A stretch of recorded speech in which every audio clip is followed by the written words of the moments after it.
Shikhar Priyadarshini, student of 4th year, is standing before you to present a poem.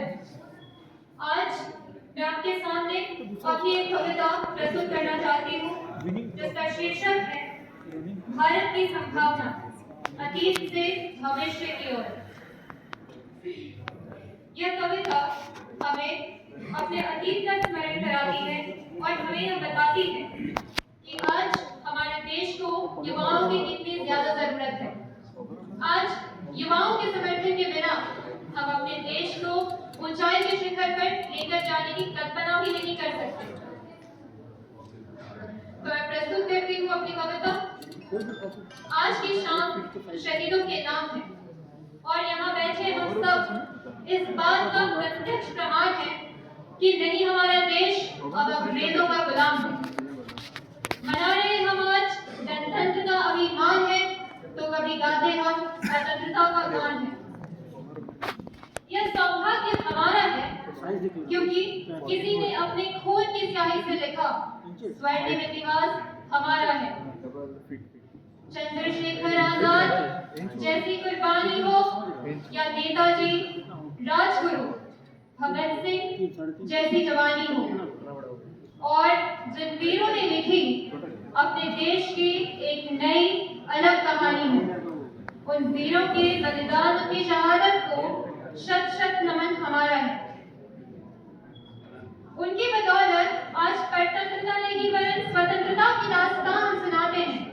उनकी बदौलत आज स्वतंत्रता नहीं वरन स्वतंत्रता की दास्तां हम सुनाते हैं।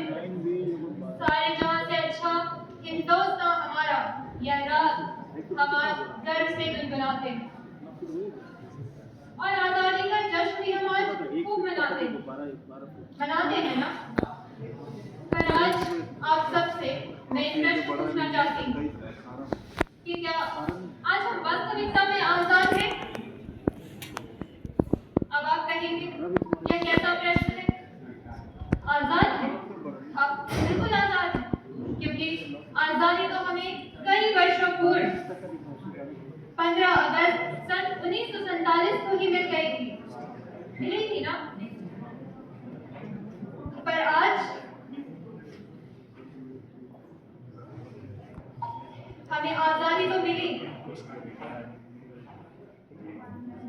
पर वह आजादी केवल सतही तौर पर थी। तो हाँ, हम आजाद हैं। हम आजाद हैं क्योंकि आज कोई विदेशी आक्रांता हम पर शासन नहीं करते। हम आजाद हैं क्योंकि आज किसी अंग्रेजी सरकार की हुकूमत हम पर नहीं चलती। हम आजाद हैं क्योंकि हमारे वीरों ने अपने प्राणों की आहुति देकर हमें आजादी दिलाई थी। तो हाँ, हम आजाद हैं, लेकिन यह आजादी केवल सतही है और आज भी हम आंतरिक तौर पर आजाद नहीं हैं। और मैं ये इसलिए कह रही हूँ क्योंकि आज अपने देश की वर्तमान स्थिति से हम सब अवगत हैं। आज जब हम अपने भारत देश की ओर देखते हैं तो हमें कहीं भ्रष्टाचार दिखाई देता है, तो कहीं बेरोजगारी है, कहीं लोग अपने ही अंधविश्वासों में लिपटे हैं, तो कहीं पशुओं पर अत्याचार हो रहा है, कहीं किसी के साथ दुर्व्यवहार हो रहा है, तो कहीं कोई और लाचारी दिख रही है। क्या इन सब के बावजूद भी हम कहेंगे कि हम स्वाधीन देश के निवासी हैं?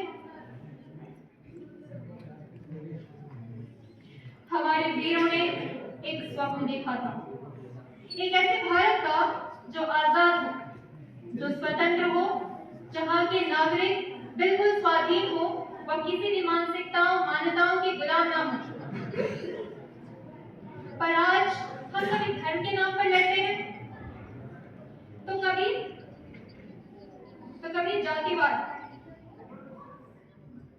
आज हमारे वीरों का वह स्वप्न अधूरा है।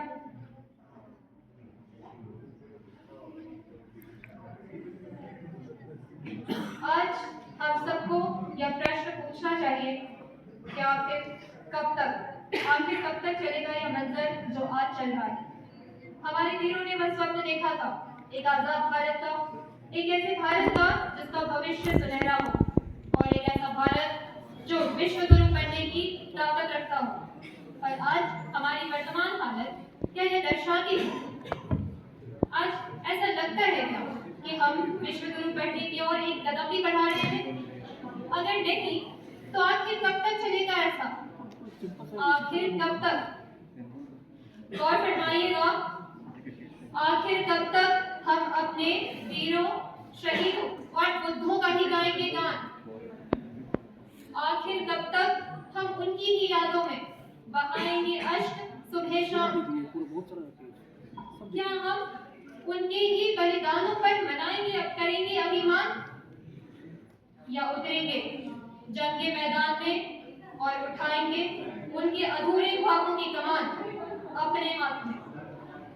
आज हमारे देश की जो सबसे बड़ी ताकत है वह युवा ताकत है। किसी भी राष्ट्र की या किसी भी देश की जो सबसे बड़ी धरोहर, उसकी जो पूंजी है, वह उसकी युवा शक्ति है। मेरी कविता की आखिरी पंक्ति तो युवाओं को संबोधित करती, उनका आह्वान करती, कहती है उनसे कि आज हम सब हैं भारत के युवा नौजवान, आज हम सब हैं भारत के युवा नौजवान, चल मिलकर बनाएं एक नया कारवां और लिखें अपने देश की फिर से एक नई दास्तां कि ना सिर्फ सारे जहां से अच्छा हो हिंदुस्तान हमारा, बल्कि हर कदम पर सबसे ऊंचा हो भारत देश हमारा। धन्यवाद।